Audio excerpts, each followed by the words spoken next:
Hi, hello everyone. Welcome back to Raji Home Style. Today Raji Home Style లో పక్కా రాయలసీమ స్టైల్లో ఎండుమిర్చి కాంబినేషన్తో వంకాయ ఎర్రపప్పుని ఎలా చేసుకోవాలో ఈరోజు ఈ వీడియోలో చూసేద్దామండి.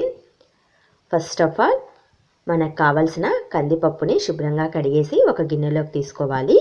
కుక్కర్లో చేసుకునే వాళ్ళైతే కుక్కర్లో అన్నీ వేసుకొని ఉడికించుకోవచ్చండి. నేనైతే గిన్నెలో చేస్తున్నాను. పప్పు ఉడుకుతున్నప్పుడు ముందుగా పొంగు అనేది ఫామ్ అవుతుంది. దాన్ని తీసేసుకోవాలి గెంటెతో.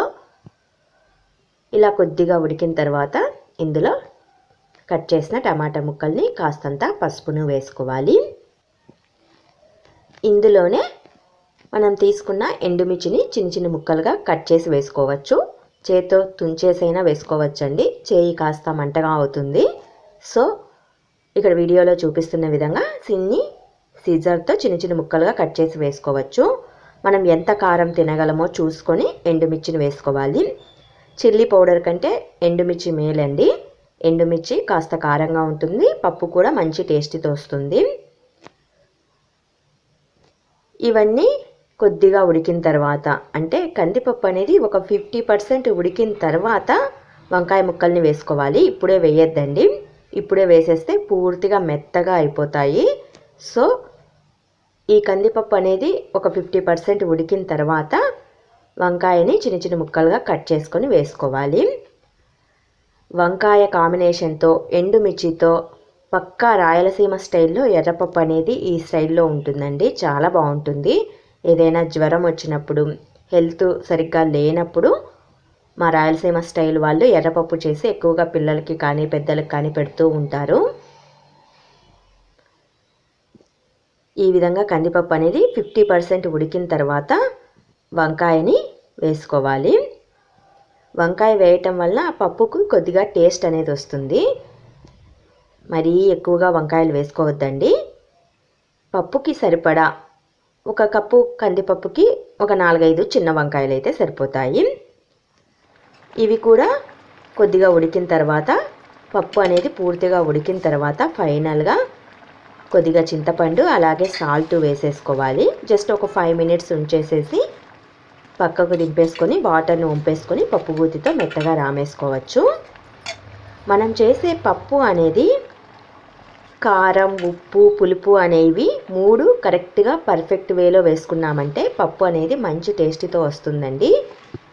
అన్నిటికీ సరిపడే విధంగా ఉప్పు, కారం అలాగే పులుపు వేసుకోవాలి.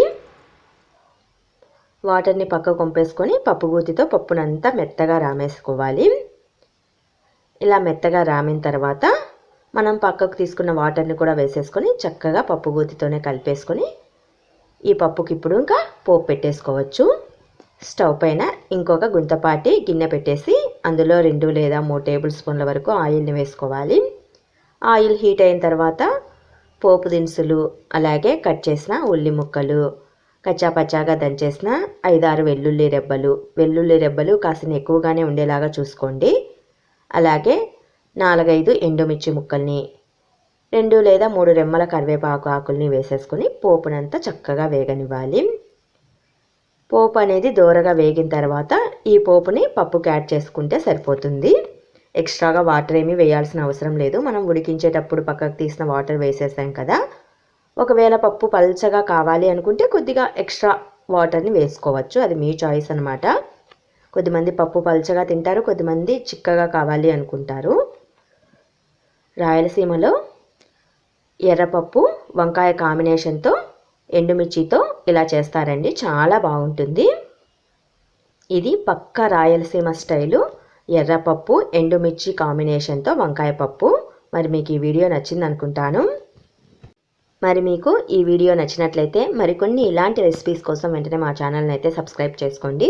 తప్పకుండా ఒక లైక్ ఇవ్వండి. ఈ వీడియో చూసినందుకు చాలా థ్యాంక్ యూ అండి. Please support my channel. Thanks for watching.